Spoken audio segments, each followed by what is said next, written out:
kajian Tarbawi pagi hari ini yang insya Allah semoga Allah berkahi dengan kedatangan itu di pagi hari ini. Allahumma amin.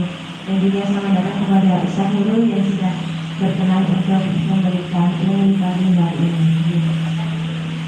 Innalhamdulillah nahmaduhu wa nasta'inuhu wa nastaghfiruh wa na'udzu billahi min shururi anfusina wa min sayyi'ati a'malina. May yahdihillahu fala mudilla lahu wa may yudlil fala hadiya lahu. Asyhadu an la ilaha illallah wa asyhadu anna Muhammadan abduhu wa rasuluh. Nabiyya ba'du. Rabbi shrah li sadri wa yassir li amri wahlul 'uqdatam min lisani yafqahu qawli. Allahumma shalli ala sayyidina Muhammad wa ala alihi wa sahbihi ajma'in. Amin. Sekali bersyukur kita haturkan kepada Allah Ta'ala karena pagi hari ini Allah masih perkenankan kita untuk hadir kembali untuk berkumpul, untuk saling bersilaturahmi, dan insya Allah ilmu dia hidup dan Allah masih lapangkan hati-hati kita. Allah ringankan langkah kita untuk menuju di Masjid Ar-Ridwan pagi hari ini. Yang kedua, salawat serta salam kita haturkan kepada uswah hasanah kita Nabi Muhammad Sallallahu Alaihi Wasallam. Allahumma shalli alaihi. Dan semoga kita beserta keluarga besar dan umat muslim kita telah dipantaskan untuk bertemu di jalannya. Allahumma amin. Bagaimana Ibu? Bagaimana pagi hari ini? Alhamdulillah. Tapi ya, semoga Allah mudahkan segala urusan ibu-ibu. Amin. Allahumma amin.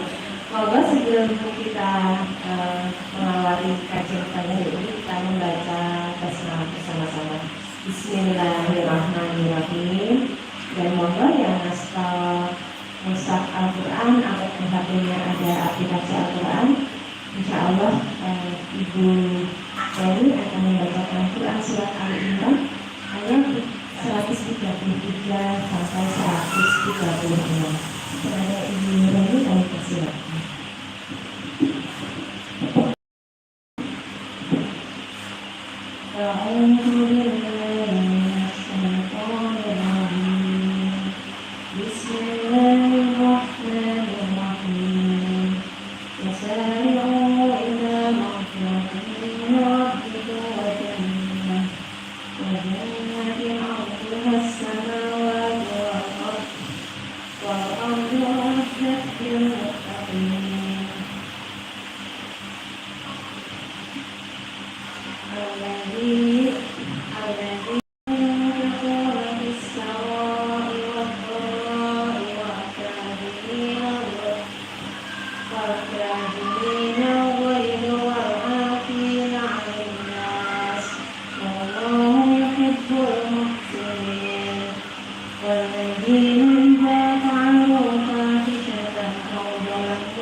dan mereka tidak meneruskan perbuatan dosa itu, sedang mereka mengetahui.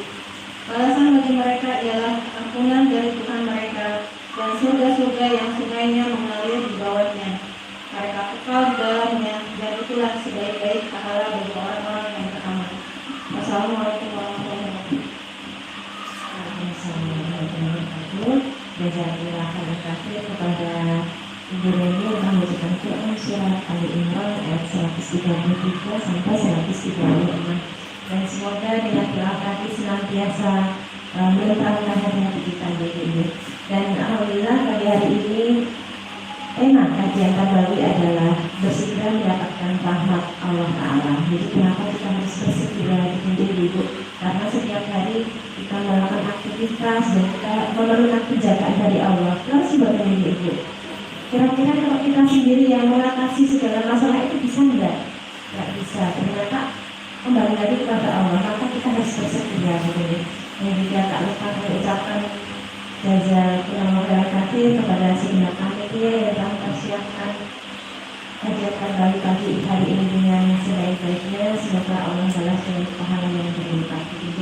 Dan alhamdulillah karena Ustadz sudah tahu, mari kita mulai kajian pagi hari ini. Kepada Ustadz dulu, kami persilakan.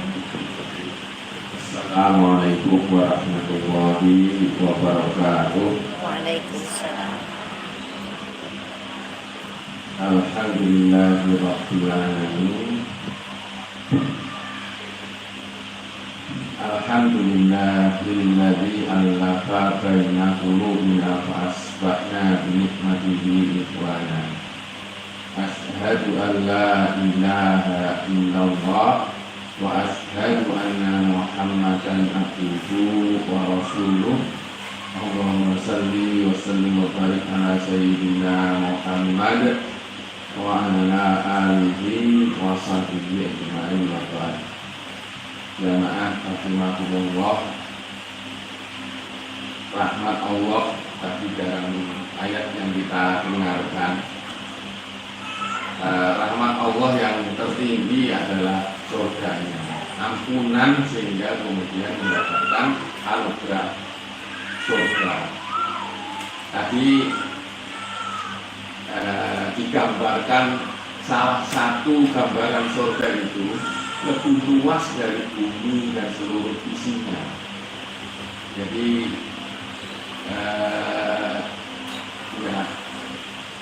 kekayaan yang diberikan kepada satu orang penghuni surga itu, maka luasnya tempat tinggal itu lebih luas dari bumi yang kita tinggali, yang sekarang ini berapa miliar orang tinggali dalamnya, nanti itu dimiliki oleh orang kita. Kalau mudah-mudahan nanti kita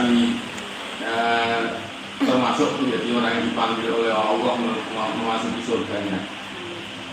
Jadi kira-kira di dunia ini ada nggak orang yang kekayaannya itu seluas bumi? Tidak mungkin gitu ya. Dan itu nanti setiap penghuni surga itu, yang surga yang paling rendah itu adalah seluas, tidak terbayang nikmat Allah, rahmat Allah itu. Kalau juga yang kita lihat tadi itu. Nah, ini gambaran lain tentang surga itu ada di ayat yang lain itu. Allah sampaikan la yasma'una fiha lagwan wala kidzaba. Itu Allah menggambarkan nikmat yang Allah berikan kepada telinga. Engkau tidak mendengarkan, ya. Jadi telinga ini akan selalu mendengarkan. La yasma'una fiha, tidak akan kamu dengarkan di dalamnya itu lagwan, sesuatu yang sia-sia. Kalau nggak sia-sia itu, jadi nadanya saja tidak sia-sia. Berarti apa? Super merdu. Kalau sekarang misalnya kita ini, ya, kipas angin ini kan suaranya nikmat atau mengganggu? Yang seperti ini sama sekali tidak ada. kalau orang itu kemudian mau memanjakan telinga, kira-kira di mobil itu yang kalau misalnya si audionya mau bagus itu 100 juta kira-kira mabur enggak? Kurang malah ya. Untuk membuat audio yang bagus di mobil, yang kata orang mobil mewah itu baru audionya saja itu 100 juta itu enggak cukup. Ternyata untuk memanjakan, untuk memenuhi, bukan memanjakan ya, memenuhi apa? Syahwatnya telinga. Itu ratusan juta masih kurang.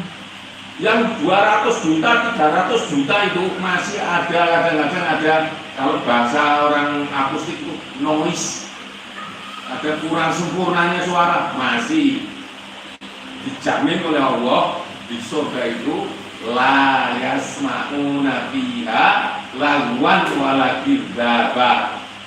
Kalau kita kumpul dengan orang sesoleh apapun di dunia ini, ada yang nyelekit nggak? Selalu ada. Surga tidak ada yang nyelekit. Yang ada adalah menenteramkan.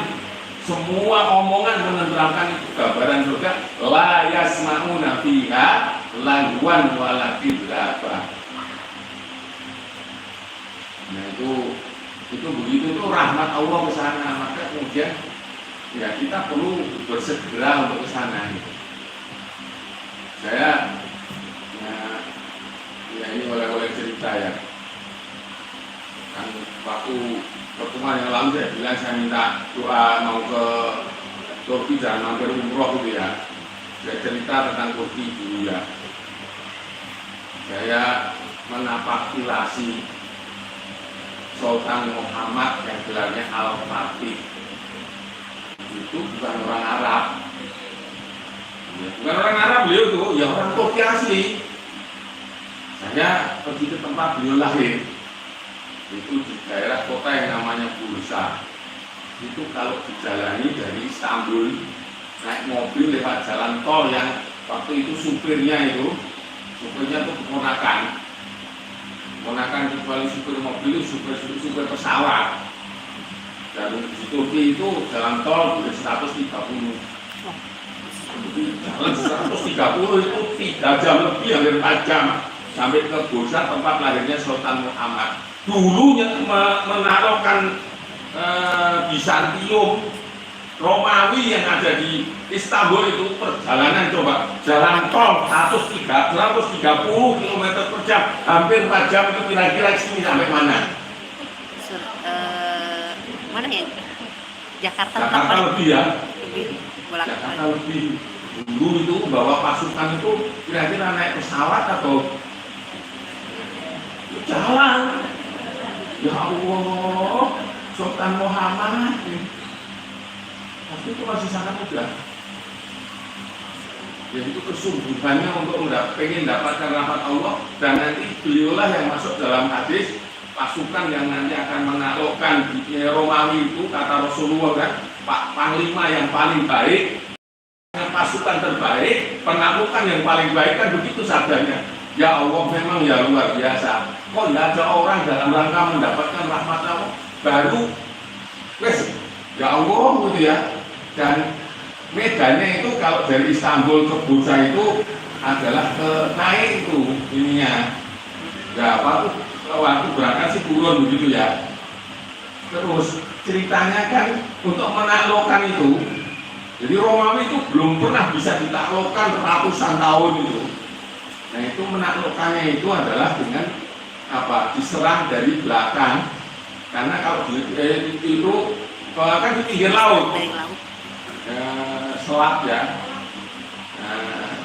Di selat begitu, pintu masuk untuk menundukkan Romawi Timur itu ya dari laut, itu belum pernah ada yang berhasil. Persia mundur hancur, dan lain-lain juga mundur hancur. Itu Sultan Muhammad itu menyerangnya dari belakang.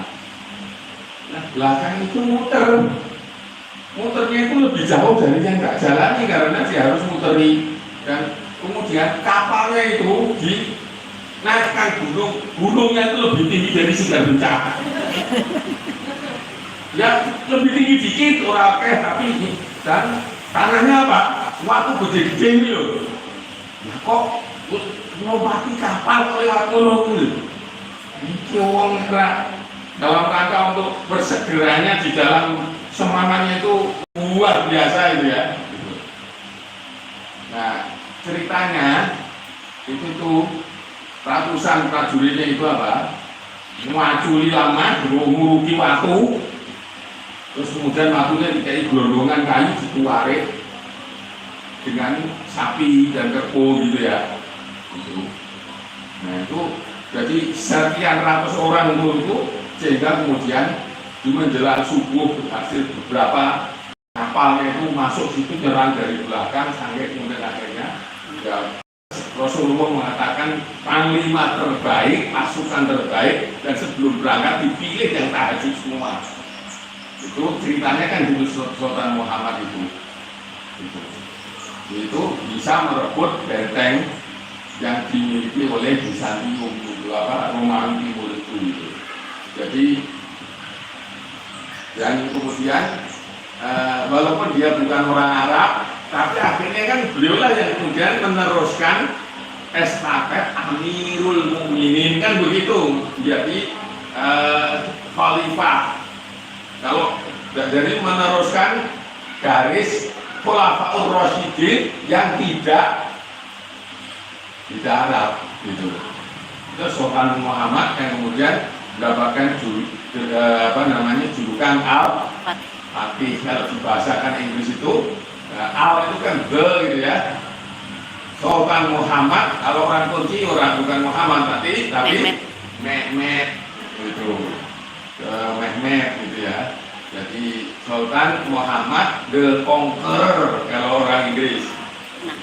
The Conqueror, sang penakluk gitu. Nah itu ya Allah itu luar biasa gitu ya. Ini semangatnya itu jadi malu apa yang saya lakukan itu dibandingkan orang pantesan disebut sebagai itu. Dan yang membawa sabda itu ke situ siapa? Sahabat Rasulullah yang namanya Abu Ayyub Al-Ansari, kuburannya di Istanbul. Alhamdulillah sempat ziarah untuk mendapatkan inspirasi kebaikannya dari sahabat yang kemudian membawa hadis itu sampai ke tangan ayahnya yaitu Sultan Murad yang kemudian melahirkan Sultan Muhammad Fatih. Nah ini cerita tentang manusia terdahulu yang luar biasa yang begitu ya. Jadi, nah sebenarnya rahmat itu kan mendapatkan nikmat ya. Rahmat itu kalau dirasakan adalah nikmat gitu. Nah sekarang ibu-ibu, ayo kita coba nikmati tingkatannya itu ada apa toh gitu. Dan ini tadi telinga ini kan nikmat ya.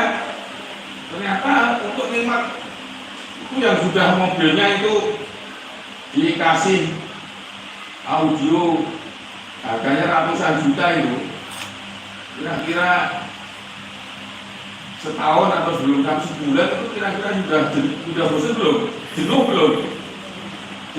Jenuh ya? Pengen yang lebih bagus lagi ya. Jadi sekarang gini, makanan yang kita anggap enak itu makanan apa? Coba salah satu ibu-ibu coba sebutkan. Apa Bu?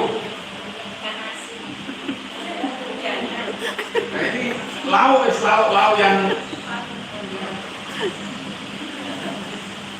gampang, ini sate kambing yang empuk gitu ya. Sekarang nikmatnya indra itu sate kambing yang empuk dan itu yang kita anggap enak gitu ya. Satu tusuk masih enak, dan enaknya itu ketika ada di mulut, betul nggak? Begitu sudah mulai ditelan, rasa enaknya masih nggak?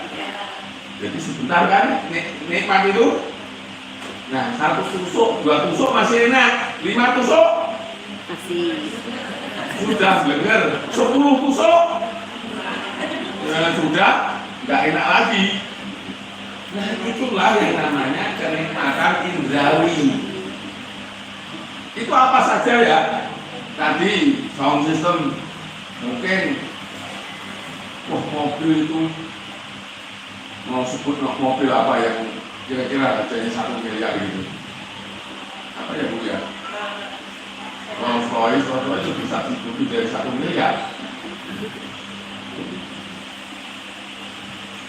Yang ada kira-kira berseliweran di Semarang itu mobil yang kira-kira enak sekali itu, nyaman itu kira-kira apa Alphard? Alphard. Ke Jakarta naik Alphard, mobil enak itu gitu ya. Duduk di jalannya dari Bukit Kencana sampai Tembalang, enak memang gitu ya. Goncangannya itu loh, enggak ada itu AC-nya ini terusnya. Suaranya enak ini. Kira-kira sampai Pekalongan dia yang kita rasakan. Pegel. Itu mampir dulu tuh, menonjolkan kaki dulu gitu kan. Nah, itulah yang namanya nikmat indrawi. Kalau orang kemarin saya dapat materi tentang orang psikologi melakukan kelompokan itu, nah itu adalah kenikmatan yang sifatnya hedonik. Itu ya seperti itu gitu ya. Nanti yang lebih dikit lagi, lebih agak panjang dirasakan itu adalah kalau kita berhasil mencapai yang kita cita-citakan. Misalnya kalau mahasiswa itu ketika lulus wisuda itu agak panjang rasanya. Tapi juga begitu habis wisuda itu hari berikutnya itu suasana wisuda juga selesai. Nanti ada lagi yang lebih lama lagi ketika kita memberikan kebaikan ini, sesuatu yang dibutuhkan orang lain, menolong gitu ya, berbagi gitu, itu agak lebih panjang lagi. Tapi itu pun masih belum yang seperti di surga itu gitu. Nah, yang bisa, kalau kebahagiaan yang ada di surga itu, yang mencicipi rasanya nikmatnya surga itu, coba ketika Rasulullah berujar, wahai ya Allah, seandainya seluruh dunia ini menolak dakwahku, maka ya Allah cukup bangsa Arab. Seandainya seluruh bangsa Arab pun menolak dakwahku, maka cukup ya Allah Quraisy yang menerima. Ya Allah, seandainya Quraisy pun menolak semuanya, cukup Bani Hashim ya Allah. Seandainya Bani Hashim menolak ya Allah, cukup keluargaku ya Allah. Kalau keluargaku pun menolak ya Allah, tinggal aku sendirian, tidak masalah ya Allah, asal Engkau tetap ridho kepadaku. Nah, orang sampai derajat itu kira-kira pernah sedih enggak kalau sudah sampai derajat itu dalam semua hal? Enggak ada kesedihan lagi. Nah, itulah orang yang mencicipi hidup, mencicipi surga, karena tidak ada yang namanya kesedihan lagi. Kesedihan pun sedikit sekali, kemudian yang ada adalah, makanya kemudian yang ada kalau tidak sabar ya syukur gitu. Nah, itulah kemenangan sejati dalam hidup, dan itu kalau di dalam istilah Quran itu disebut al-falah ya, kemenangan. Salah satu ayatnya itu ya ayyuhalladzina amanu ruk'u wasjudu wa'budu rabbakum waf'alul khaira la'allakum tuflihun. Yang terakhir agar kalian sukses, kalah menang sukses. Suksesnya tadi di batin, di hati itu begitu tadi, tidak ada kesedihan, yang ada kebahagiaan yang kalau orang psikologi itu memberikan istilah ultimate happiness. Bukan hedonik, tapi sudah sampai derajat ultimate happiness.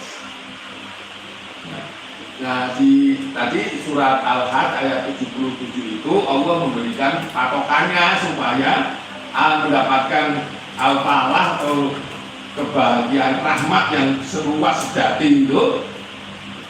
Ini pertama panggilan petunjuk itu ketika orang sudah beriman kan, ya ayyuhalladzina amanu.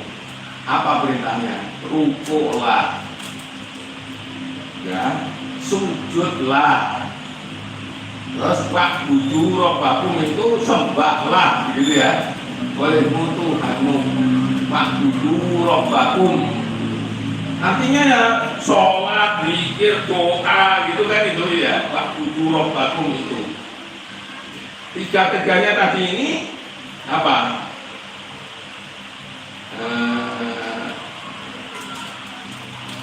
Hablum minallah ya. Tiga ini hablum minallah, rukuk, makil, sujud, beribadah, yang harus dia sholat dan sebagainya, zikir itu. Nah, tiga-tiganya itu adalah hablum minallah, mendekatkan diri kepada Allah. Tapi ada yang keempat, untuk mendapatkan pahala tadi. Yang keempat di Allah sampaikan apa alul khairat, al-khair, kerjakan khair. Nah, kita harus bisa membedakan karena yang baik itu dalam istilah Quran macam-macam. Ma'ruf, ya kan, soleh, khair, gitu ya. Jadi apa toh? Ma'ruf di sing piye? Nah, soleh dan khair sing piye? Nah, Bapak Ibu, kalau kita itu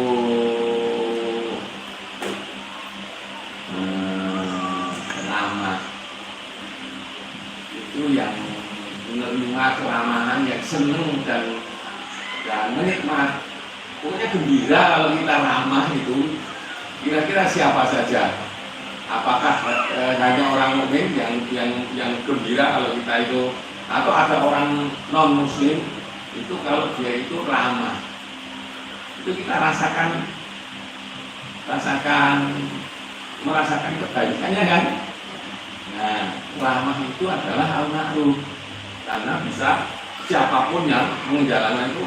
Kalau ada anak itu, ada orang itu kemudian menyayangi itu, telaten menyayangi anaknya, itu kita melihat, oh sayang banget kalau anaknya yo, gitu. Itu yang siapapun dia, yang misalnya orang bukan non-Islam pun siapapun juga, itu kita bisa merasakan itu. Kita merasakan itu, bahwa itu namanya al-ma'ruf. Jadi al-ma'ruf itu terus ini, kalau ada penghalang yang ada di tempat jalan, kemudian ada orang yang mengambil, menyingkirkan supaya tidak mencelakai orang dan dilihat oleh orang lain, siapapun yang melihat, bahkan penjahat melihat itu, penjahatnya merasa itu baik itu, gitu. Kira-kira begitu enggak? Jadi al-ma'ruf itu adalah semua tindakan yang kemudian dirasakan kebaikannya.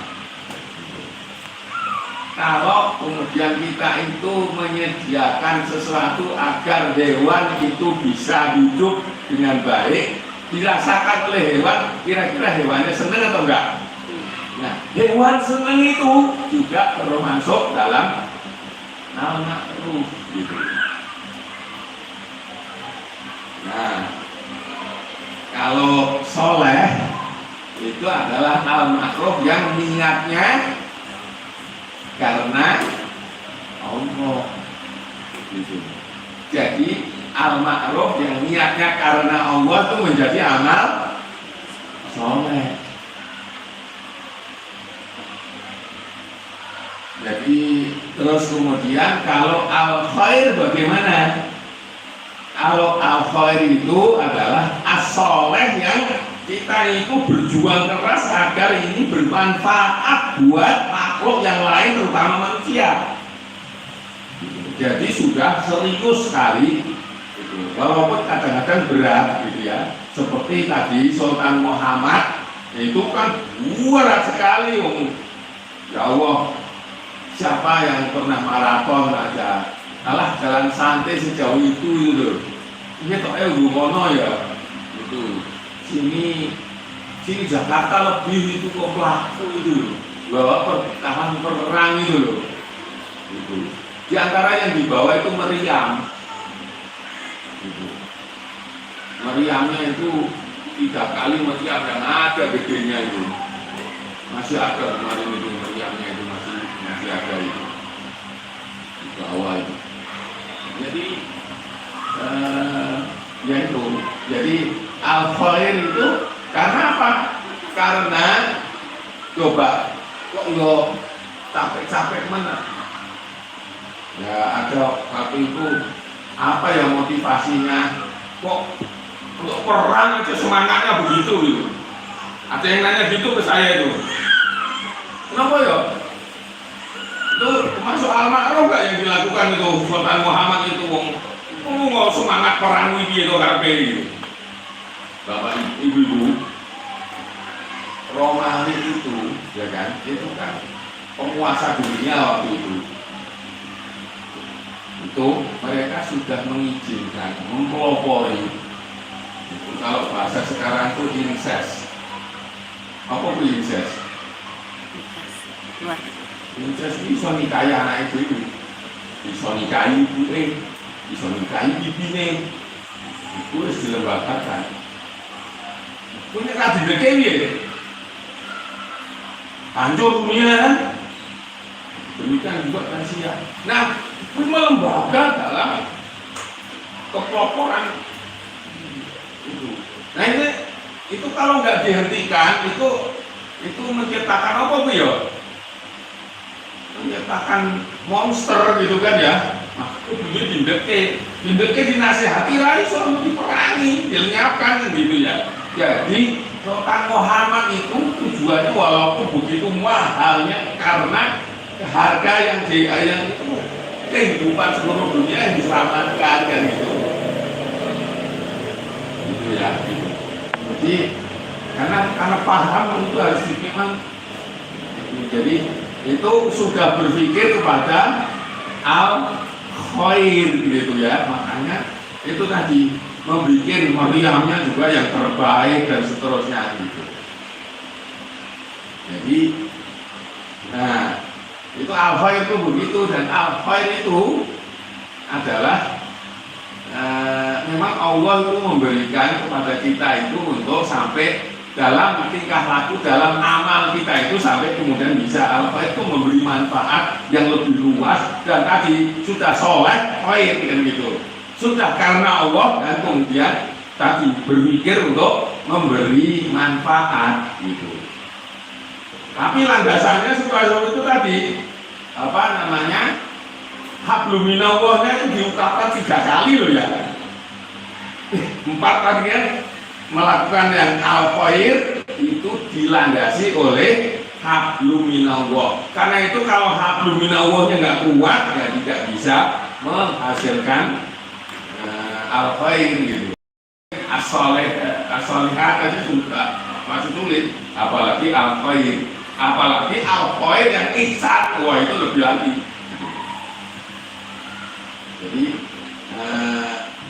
Jadi memang karena yang disediakan di sekitar kita itu manusia diberi peluang oleh Allah, diberi kesempatan oleh Allah karena mau dikasih surga yang begitu besarnya itu, maka ada banyak hal yang kita itu memang kemudian harus dalam amal hidup kita itu sampai kepada tingkat khair gitu. Nah, contoh yang gampang ya, saya pernah menyampaikan kan, hujan dan petir itu membawa manfaat, tetapi kalau kita tidak berupaya untuk menjadi bermanfaat yang lebih luas, maka ya jadinya dijalke air hujan itu. Nah, saya pelajari lagi air hujan itu luar biasa loh. Air hujan ini contohnya apa bedek? Ini ibu-ibu, uap air itu kan kalau orang kimia mengatakan H2O ya. Nah itu ketika bisa ada kemudian menguap jadi di titik embun, kemudian ada listrik. Nah listrik itu kemudian meloncat dari positif ke negatif itu positif, terjadilah kilat ya. Kilat itu muatan listriknya itu panas nggak itu kira-kira itu kilat itu? Oh panas sekali. Berapa coba suhunya? Separuhnya suhu matahari itu 30.000 derajat Celcius. Ya. Nah, karena dilalui oleh suhu tinggi itu, maka oksigen O2 itu pecah. Jadi O, tapi O ketemu O rame-rame begitu, tidak hanya jadi O2 tapi jadi O3. Akibat dari tadi kilat yang melintas gitu ya. Jami itu bisa mengurangi polusi gitu, polutan yang ada di air gitu. Nah itu jadi O3, nah ketemu dengan N nitrogen, maka kata orang kimia itu rumusnya nanti jadi NO3. Tapi yang tidak sambar petir jadi NO2. Nah NO3 dikasih nama nitrat, kalau NO2 dikasih nama nitrit. NO3 itu adalah nitrat, kalau ke bawah air ke bumi, nitrat itu adalah makanan siap saji buat tumbuhan. Gara-gara petir, bedek, dan kilat itu Allah kirim makanan siap saji buat tumbuhan.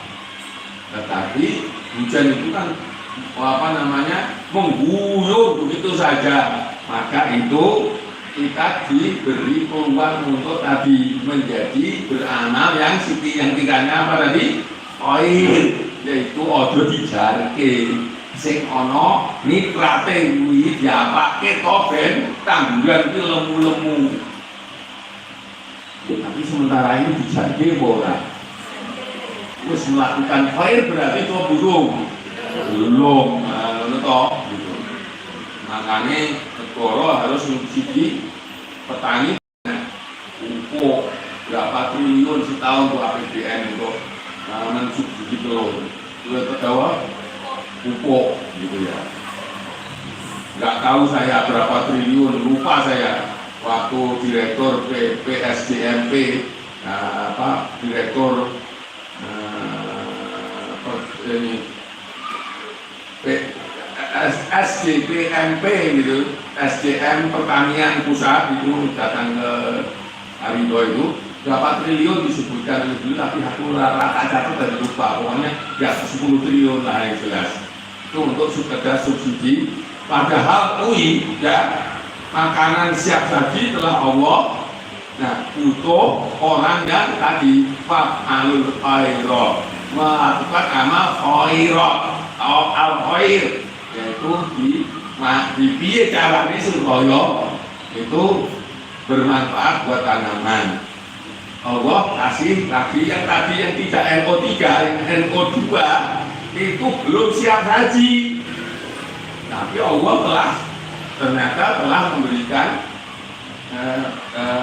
sarana lain untuk supaya jadi nanti siap saji. Apa coba? Bakteri yang ada di tanah, mikroba tanah, saya lupa namanya.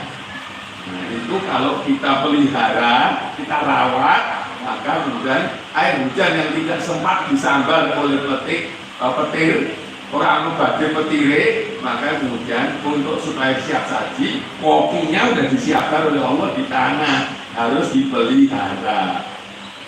Nah, di antaranya pengapesane makhluk Gusti Allah yang ada di dalam tanah yang menjadi kopi untuk tanaman itu adalah itu sinar matahari. Kalau dia terpapar sinar matahari langsung mati. Kira-kira yang disemprot pestisida mati enggak? Ya pasti mati, mau kena sinar matahari langsung mati gitu. Malah disemproti. Semprot berarti khair bukan itu, hasad, ora khair, kerusakan gitu ya. Tapi ilmunya dipelajari sampai oleh siapa itu yang ngajari. Nyemprot itu petani dulu, jadi punya ilmu nyemprot itu yang ngajari dulu siapa? Yang ngajari awal sekali, yang ngajari dan kilo guneng semprot ini caranya gitu, siapa ini? Nah itu ya khair gitu ya, itu ternyata itu Allah itu bukakan untuk melakukan al khair itu. Ini kan tadi air hujan dan sebelumnya itu hanya satu contoh. Nah, contoh lain, nah ini ada tentang pengasuhan itu ada khair juga gitu ya. Anak balita. Ini saya lihat dari jurnalnya penelitiannya Harvard University tentang apa ya, early child brain development itu ketika anak balita gitu usia mereka kan disebutkan toddler itu balita kita ya di bawah 3 tahun. Itu kalau dia mengalami stres balita itu disebabkan oleh apa? Ayo ibu-ibu, aku bapak-bapak loh. Lapar, ngantuk, gerah, terus pipis, cirinya dia itu stres itu apa coba? Nangis. Maka nangisnya balita itu adalah alarm dia sedang stres. Nah, stres itu kalau dicari kata itu kira-kira apa wae. Ketika dia nangis itu bisa jadi karena dia sedang ya ngomong, tapi ini loh stres itu kan jiwa ya, apa emosi ya, rasa.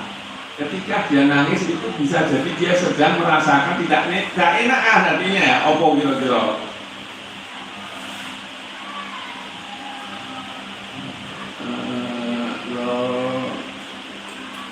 Apa ya? Bisa jadi kecewa ada kan ya? Ini aku nangis orang dijarke, nangis terus masih dijarke, tambah banter masih dijarke, gitu ya. Itu kecewa kan? Ya dia nggak ngerti itu kecewa, tapi mungkin rasa kecewa itu ada. Nah itu berulang, rasa kecewa itu tersimpan dalam bentuk sel otak. Nah bisa nggak kemudian orang percaya kalau saya ngasuh? Nah, dijarke loh. Itu.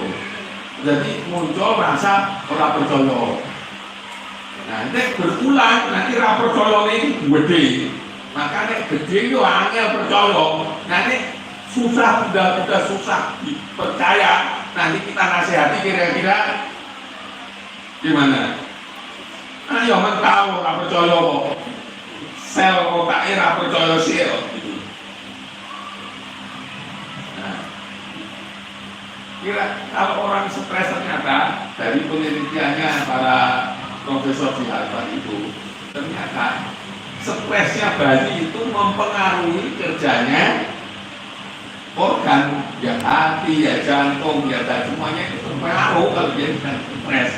Makanya nanti kalau dia keadaan stres itu, dia dengan sendirinya otomatis tidak tumbuh fisiknya tidak sehat. Maka kemudian saiki iki ono usia belasan tahun sakit apa jan? Hipertensi usia di bawah 2 tahun. Nah, kira-kira gagal ginjal usia di bawah 20 tahun itu dulu kan jarang sekali, kecuali masalah makanan juga ternyata juga menurut penelitiannya di Harvard itu ya karena tadi gitu ya. Nah ini ya tadi untuk melakukan al-khair itu ternyata juga tadi tentang pengasuhan butuh ada ini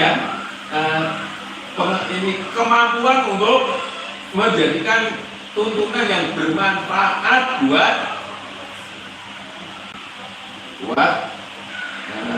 ini al-khair buat para ya keluarga ya yang sudah kakek-kakek ini buat untuk cucu-cucu gitu kan ya. Jadi itu butuh apa? Jadi apa itu pakai banget ternyata yang harus yang dibuat oleh manusia. Gitu ya.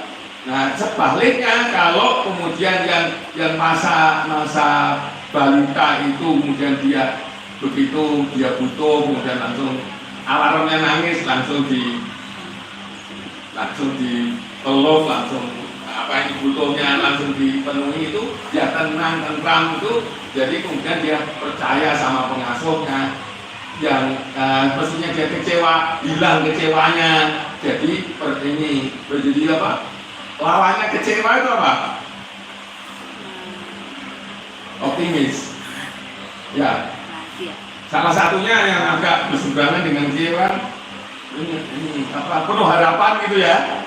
Kuat harapannya ini, nggak mudah kecewa kan ya. Ini ya. Penuh harapannya tinggi, maka boleh gede dengan penuh harapannya kuat itu orang gampang nokro itu. Nah itu ternyata balita itu penting gitu. Nah, alhamdulillah doakan supaya saya itu melakukan hal ini. Saya minta doanya, dan doa ini kan bagian dari al-khair juga gitu ya.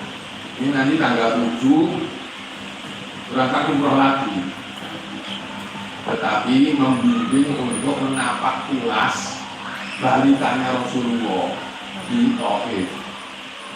Jadi umroh tapi tematik untuk tadi mencoba menyusun salah satu al-khair yang untuk pengasuhan dengan napak tilas masa balitanya Rasulullah. Ini bersama dengan ini jaringan sekolah halal Nusantara. Itu nanti umrohnya temanya adalah napak tilas balitanya Rasulullah di Taif gitu. Salah satunya itu tadi kan persoalan emosi.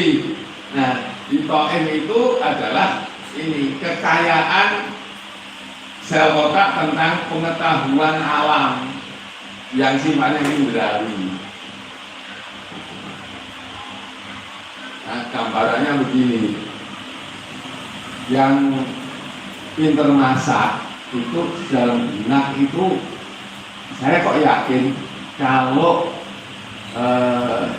bumbu yang ini ketemu yang ini dicampur dengan ini, nanti itu jadinya begini, itu ada di dalam benak. Sehingga ketika meramu itu orang usah mau resep itu wis pas gitu. Nah itu ketika di dalam otak itu ada, orang sekarang bilang itu database tentang banyak hal, termasuk ya ini. Misalnya database kalau mau masak itu kan aromanya juga kan serai, aromanya begini, itu bisa nggak digantikan dengan cara lain itu? Serai, jahe, terus aromanya puas, terus aromanya bukan ini, yang serai di gongsol jadi gini, ya itu ada di sini, kalau nggak di sini, kira-kira bisa nggak itu? Nggak bakalan, walaupun di sodori resep itu nanti gongsolnya kan di gongsol itu ya, mungkin gongsolnya terlalu gosong atau kurang gitu. Tapi kalau ada tersimpan di sini itu ya, nah itu database-nya itu, makanya Rasulullah itu jadi nanti begitu jadi nabi itu salah satu sifatnya fatonnya cerdas karena database-nya sangat besar. Nah itu juga bagian dari al-khair gitu ya.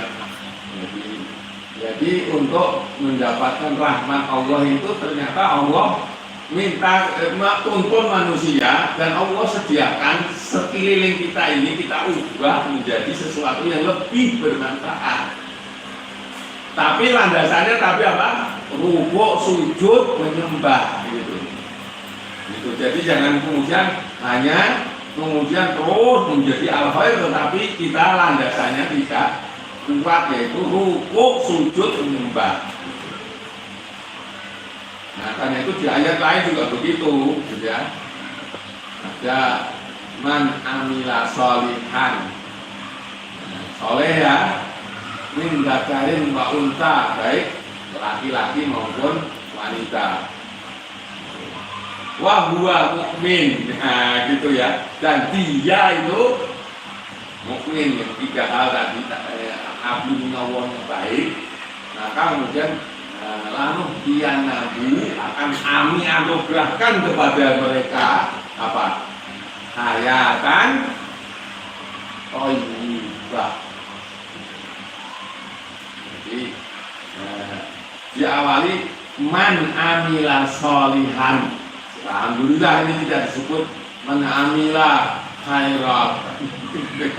Tinggi sekali. Ini masih soleh. Yang penting karena Allah belum sampai kepada derajat yang ini. Itu sudah dikasih oleh Allah hidup yang bagus, hayatan thayyibah.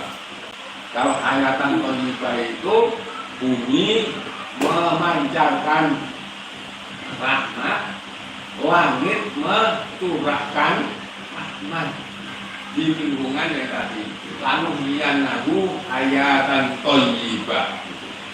Jadi hayatan thayyibah itu adalah icip-icipnya surga gitu ya. Mungkin begitu tentang mempersiapkan diri untuk menggapai rahmatnya Allah Subhanahu wa taala. Ya, boleh. Alhamdulillah, tadi tentang bagaimana untuk mendapatkan rahmat Allah ternyata banyak sekali, dan benar sekali ketika Rasulullah itu sudah menjanjikan akan ada seorang pemuda yang bisa menaklukkan Romawi, dan ternyata perjuangan beliau, masya Allah ya, yang Ustaz Dul yang sudah nampak kelas Turki ternyata sudah seperti itu. Jadi ketika kita datang ke kajian dari rumah bukit, kemudian itu mungkin belum apa-apa nih, tapi ketika kita bersungguh-sungguh untuk meraih ridhonya Allah, meraih nama dari Allah, dan semoga Allah juga meridhoi ini perjuangan kita. Sementara yang lain mungkin di rumah mengerjakan sesuatu yang lain, tapi kita sudah berusaha untuk menambah ilmu kita begitu. Nah setelah apa yang disampaikan Ustaz Nurul, mungkin juga yang mau disampaikan terkait pengalaman atau ada pertanyaan yang berhubungan dengan yang disampaikan oleh Ustaz, kami persilakan. Oh iya, nanti ke beliau.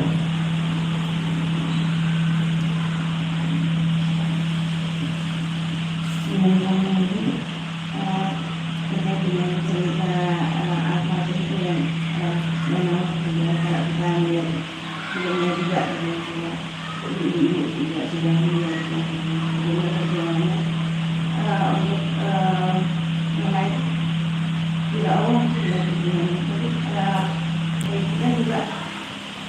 setiap pekan ya kita disediakan dengan bagaimana kita itu menata pikiran kita untuk meraih bahwa pada kenyataannya itu belum sebegitunya kita untuk menuju ke sana. Kiat-kiat dari situ itu agar kita itu melangkah setiap langkah kita itu mendapatkan ridho Allah dan surga.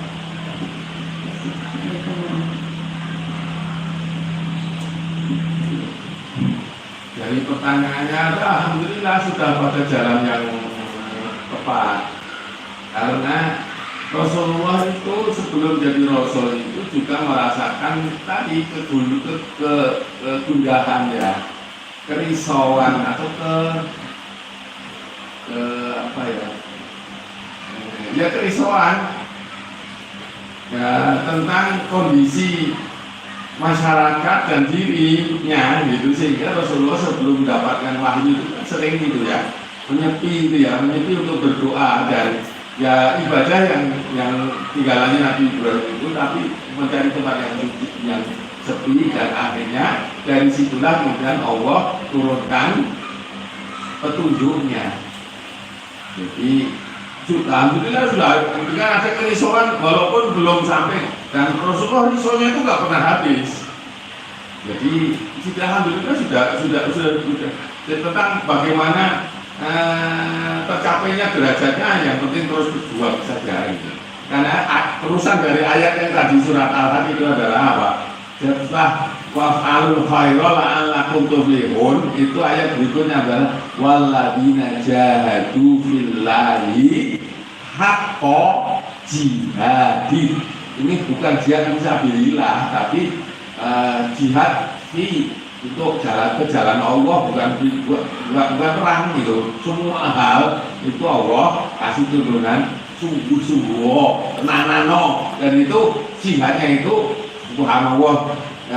Ini ya Quran itu ya walladzina jahadu, dan mereka itu tadi yang tadi tiga hal hablumminallah, kemudian meningkatkan amal supaya khair, itu mereka itu adalah itu nggak pernah puas gitu ya, pernah berhenti untuk meningkatkan dengan semangat walladzina jahadu. Sudah datang ke sini bagian dari itu kan, alhamdulillah kita rasakan sebagai sebuah rahmat Allah gitu. Karena ayatnya itu walladzina jahadu fillahi, dan berjihadlah di jalan Allah dengan haqqa jihadi. Subhanallah, itu jihad itu sudah sungguh-sungguh, tapi masih sungguh-sungguh yang benar, yang hak itu kan, waduh, itu bahasa itu kalau pakai ilmu bahasa itu namanya apa itu ya? Itu apa itu ya? Itu penegasan yang seperti apa itu nggak tahu, saya nggak ahli bahasa, tapi haqqa jihadi gitu. Jadi ya dengan terus berupaya begitu, nanti ditambahi lagi begini, segala sesuatu dengan mengokohkan yang tiga tadi itu, maka kemudian terus untuk berpasrah kepada Allah Subhanahu wa Ta'ala. Jadi salah satu zikir Rasulullah itu kan hasbiyallah la ilaha illahu alaihi tawakkaltu wa huwa rabbul arsyil azim. Jadi membasrahkan diri, ikhtiar itu kepada Allah, dan ya monggo lah Gusti Allah, saya ini diperjalankan jaga gitu aja. Sepanjang masih ada kerisauan, maka kemudian kita akan buat haqqa jihadinya itu nggak akan padam-padam, dan kemudian memasrahkan diri kepada Allah itu, biar nanti Allah yang menetapkan, dan ketetapan Allah itu, wah ya Allah itu ya, ini di luar dugaan. Kalau kita telah Nabi Muhammad ketika hijrah itu, ketika ngumpet di gua Tur ya, umpet itu kan hak jihadi itu ikhtiar al-khair itu, bukan kemudian Rasulullah itu minta bisa terbang, kan enggak dong, karena pengen ngajari kita begitulah memang itu ada ikhtiar untuk al-khair itu luar biasa. Gini ceritanya ibuku, kalau misalnya Madinah itu Pekalongan itu dua tur itu diperanggen gitu loh. Jadi Rasulullah ini nek ora dipelajari ngono kuwi ngopo to? Wong arahe perjalanan ning Pekalongan kok dadak tuwa ning Meranggen. Menawa men enggak ke waktu tenaga ya. Tetapi itu adalah sebuah langkah yang tadi ikhtiar yang al-khair tadi. Di sana ada gua yang jarang didatangi manusia. Tetapi luar biasanya itu di sana itu nunggu Rasulullah, nunggu berita pengejaran. Nah, caranya supaya beritanya nyampe ke Rasulullah apa yang dilakukan? Putra Abu Bakar yang laki-laki itu pergi keliling-keliling sambil belanja ke pasar. Ini jadi apa? Kalau sekarang jadi intelijen ya. Iya toh wong ini. Nah, kalau berhari-hari kan butuh makan, nah butuh dikirim makanan, tapi ngirim makanannya itu kalau bukan sangat rapi itu enggak alkoholnya enggak ada, enggak coba alkohol itu. Ketika Ibunda Asma itu bawa langsung makanan itu, segera tukang gembalanya Abu Bakar itu mengikuti di belakangnya bawa domba-dombanya. Jadinya apa? Pelacaan Ibunda Asma waktu itu belum Ibunda ya, masih Mbak ya, Mbak Asma itu masih terhapus pelacaan terus kemudian itu. Semono serapi itu ada para pengejar itu yang ahli mencari jejak, nemu iso sampai ke depan gua. Tetapi ternyata Allah ya ini kalau bersaraf kepada Allah itu yang diberikan Allah itu nggak kebayang.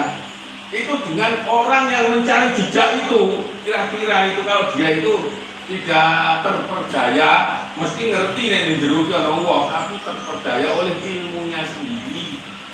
Ilmunya begitu sampai ke depan itu gua itu kok ono laba-laba. Ilmunya mengatakan orang mungkin ono. Padahal dia sedikit teliti tidak terperdaya oleh ilmunya sendiri, ya.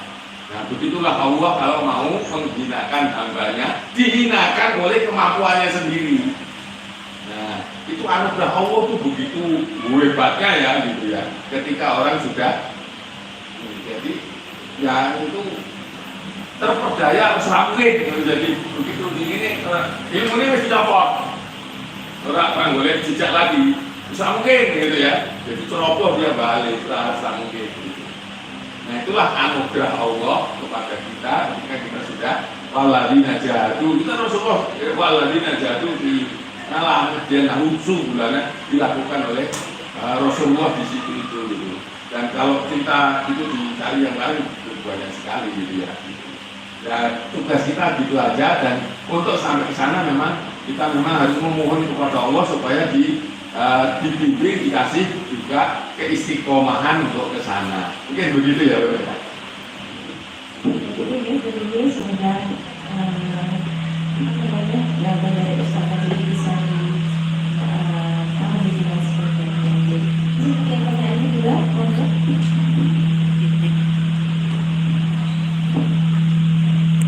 Nggak usah mic ya, kedengeran mungkin Ustadz ini kalau nggak pakai mic ini feedback apa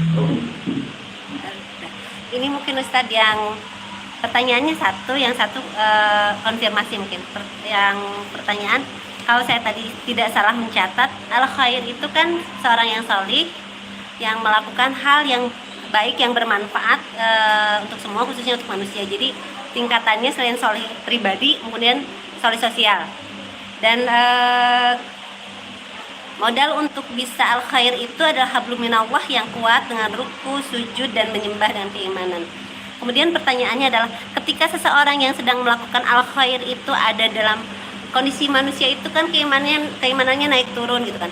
apa sih efeknya, akibatnya ketika seseorang yang sedang dalam misi al khair itu, maksudnya al khair itu kan bukan satu ya, maksudnya kalau yang saya kebayang itu bukan satu amanah saja, tapi orang itu berusaha untuk melakukan al khair selama hidupnya. Nah, apakah efeknya kepada al khair yang dia lakukan ketika hablum minallah dia kemudian mengalami penurunan, dalam artian ketika iman naik kemudian iman turun, ada masanya dia turun, tapi kan kemudian amanah itu tidak bisa ikutan turun dan dilepas gitu. Ada kemudian proyek-proyek kebaikan yang harus dia terus jalankan, tapi saat itu dia kemudian lalai, rukunya, sujudnya, dan amalan salih yang lainnya itu kemudian menurun gitu kan. Nanti efeknya ke al khair itu akan seperti apa? Kalau ini tidak salah saya mendefinisikan al khair ya. Itu yang pertama pertanyaan. Yang kedua mungkin tentang umrah Ustadz nanti, mungkin konfirmasi ketika tadi Ustadz mengatakan akan napaktilas peristiwa kehidupan Rasulullah ketika balita di Taif, dan kemudian dihubungkan dengan database tadi ya Ustadz. Apakah betul kemudian apa yang saya simpulkan dalam pikiran saya bahwa kehidupan di Taif itu nanti yang akan membentuk bagaimana Rasulullah bersikap, bagaimana Rasulullah kemudian ya selain karena penjagaan Allah bahwa beliau itu merupakan al-ma'sum, tapi apa yang beliau lalui di Taif ketika balita itu akan menjadi sebuah kepribadian Rasulullah dari semenjak mungkin setelah dari Taif sampai akhirnya Rasulullah wafat gitu kan. Cara keputusan, kemudian cara bersikap, kemudian cara memandang masyarakat, cara berbahasa dan lain sebagainya. Kenapa saya mengkonfirmasikan hal ini? Saya terpikirkan untuk pendidikan anak-anak juga gitu ya. Bagaimana lingkungan kita pilihkan untuk masa balita itu, seperti yang sekarang suka dibilang golden age gitu ya, walaupun ada yang bilang bahwa setelah itu juga nanti tetap berpengaruh. Itu akan merupakan fondasi penting, terutama bukan hanya dalam hal kecerdasan yang saya jadikan fokus, tapi dalam hal akhlak gitu. Betapa 5 tahun pertama itu merupakan fondasi yang penting untuk kepribadian seorang manusia. Apakah itu memang bukan kesimpulan ya, hipotesa yang saya dapatkan ketika Ustadz bercerita tentang perjalanan yaitu Rasulullah di masa balita, dan kemudian database dan akhirnya kehidupan Rasulullah selanjutnya. Begitu Ustadz. Jazakallah khair.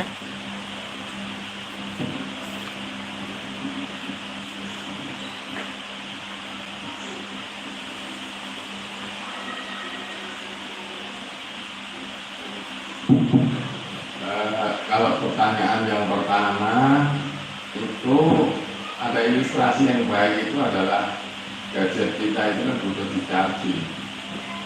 Nah, charging yang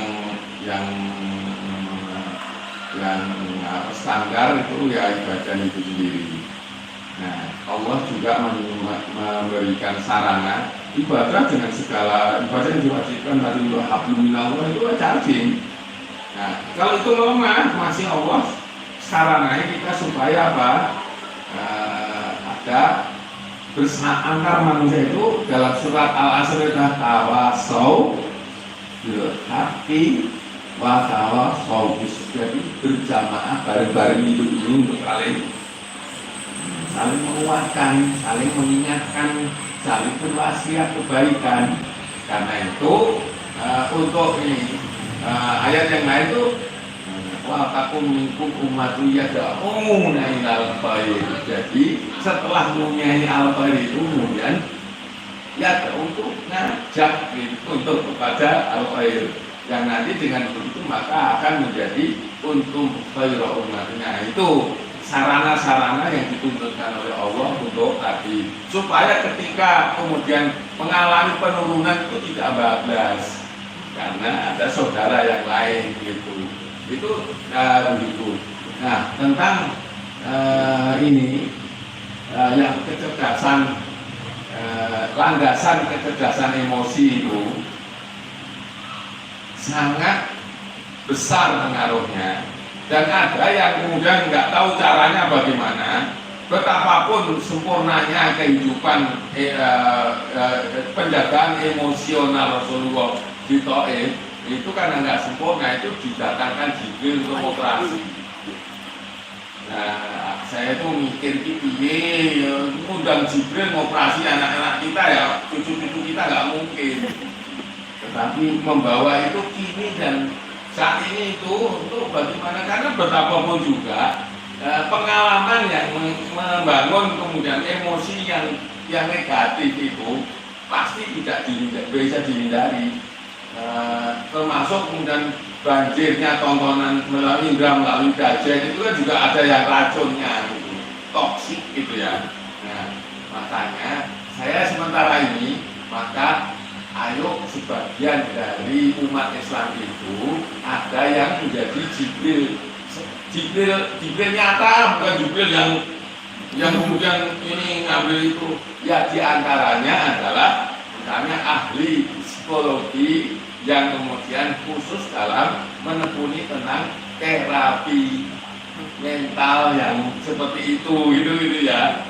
Itu kayaknya itu syarat untuk sebagian dari umat itu sungguh-sungguh belajar tentang kejiwaan yang tertinggal karena ketidaksempurnaan pengasuhan masa balita. Doakan itu sudah jadi cita-cita, nggak tahu nanti mengarahnya ke anak balita enggak itu, habibah saya itu loh. Ya itu kan mati-matian mempersiapkan diri masuk fakultas psikologi, dan alhamdulillah masuk psikologi kan pakai jalur prestasi. Jadi meringankan saya banget gitu ya, karena jalur prestasi itu kan UKT-nya juga nggak terlalu tinggi dan tidak ada SPI yang tinggi kan.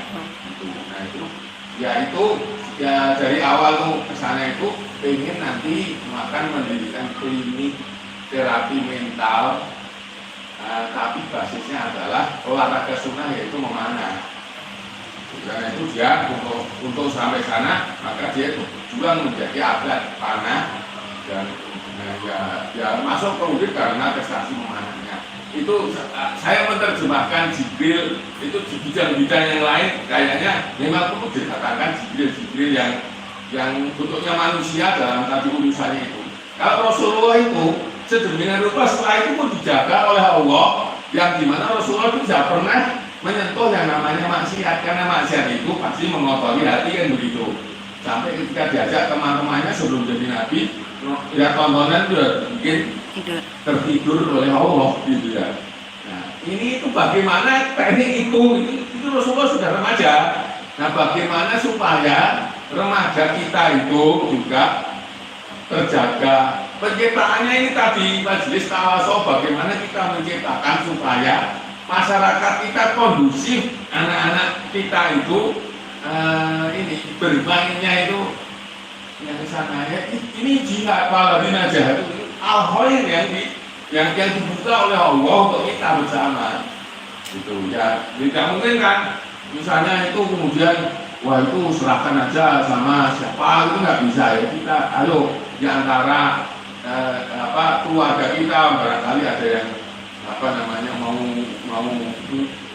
itu malah jadi menurut saya jadi sebuah tantangan yang memang yang tadi tentang kesehatan itu tema-tema yang sekarang berkembang itu adalah mental healthiness, jadi mental yang sehat, optimis gitu dan seterusnya. Mental healthiness itu karena Rasulullah ada Jibril datang, maka penggantinya Jibril itu ya bayangan nanti nggak tahu ya, itu saya yang sampaikan ini benar atau enggak, itu saya nggak bisa mengatakan harus gitu ya. Tapi salah satu ini kayaknya ikhtiar yang bisa dilakukan adalah lahirlah orang-orang yang kemudian nanti bisa juga kemudian menjadi panduan bagaimana mental illness itu menyusut gitu.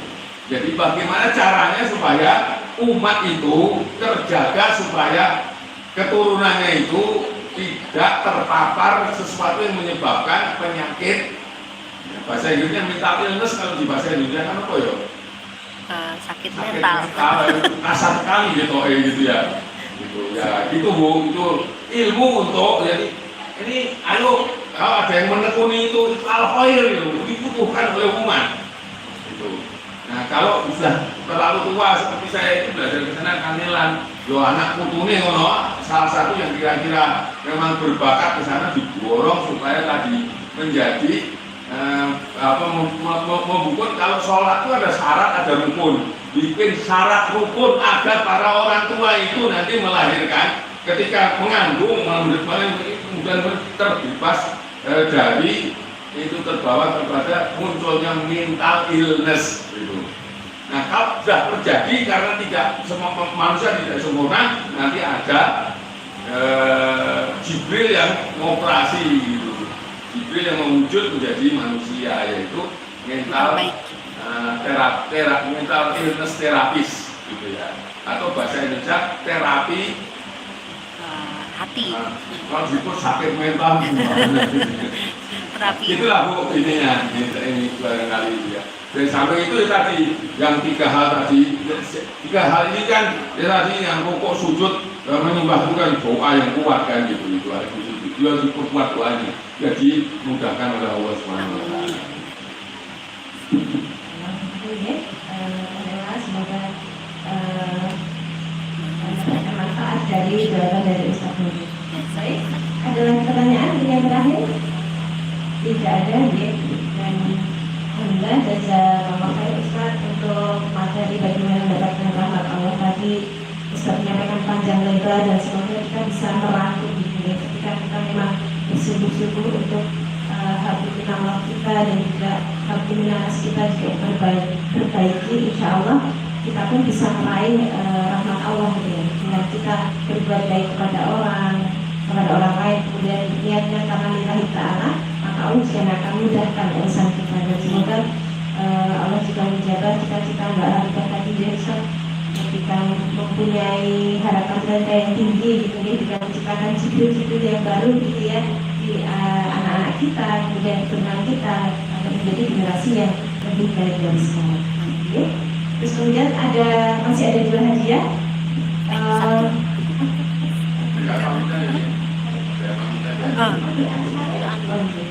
Insya Allah sebelum itu akan ada doa, mohon Ibu kita teruskan hati kita untuk berdoa. Mari kita istighfar kepada Allah Subhanahu Wa Taala. A'udzubillahi minasyaitonir rajim. Bismillahirrahmanirrahim. Allahumma anta rabbi la ilaha illa anta khalaqtani wa ana abduka wa ana ala ahdika wa wa'dika mastata'tu. A'udzu bika min syarri ma sana'tu. Abu'u laka bi ni'matika 'alayya wa abu'u bi dzambika faghfirli fa innahu la yaghfiru dzunuba illa anta. Hamdan syakirin, hamdan na'imin, hamdan yuafi ni'amahu wa yukafi mazidah. Ya Rabbana lakal hamdu kama yanbaghi li jalali wajhika wa 'azimi sultanik. Raditu billahi rabba wa bil Islam dina wa bi Muhammadin nabiyyan wa rasulah. Allahumma rabbana zalamna anfusana wa illam taghfir lana wa tarhamna lanakunanna minal khasirin. Rabbana hab lana min azwajina wa dhurriyyatina qurrata a'yun waj'alna lil muttaqina imama. Allahumma inna nas'aluka salamatan fi dinina wa afiyatan fi jasadina wa ziyadatan fi ilmina wa barakatan fi rizqina wa taubatan qabla al-maut wa rahmatan indal maut wa maghfiratan ba'dal. Allahumma awwin alaina fi sakratil maut wa najata minan nar wal afwa indal. Allahumma arinal haqqa haqqa warina tiba'ah wa arinal batila batila warina tinabah. Allahumma rabbana atina fid dunya hasanah wa fil akhirati hasanah wa qina adzabannar. Subhana rabbika rabbil izzati amma yasifun wa salamun alal mursalin walhamdulillahi rabbil alamin. Al-Fatihah. Alhamdulillah.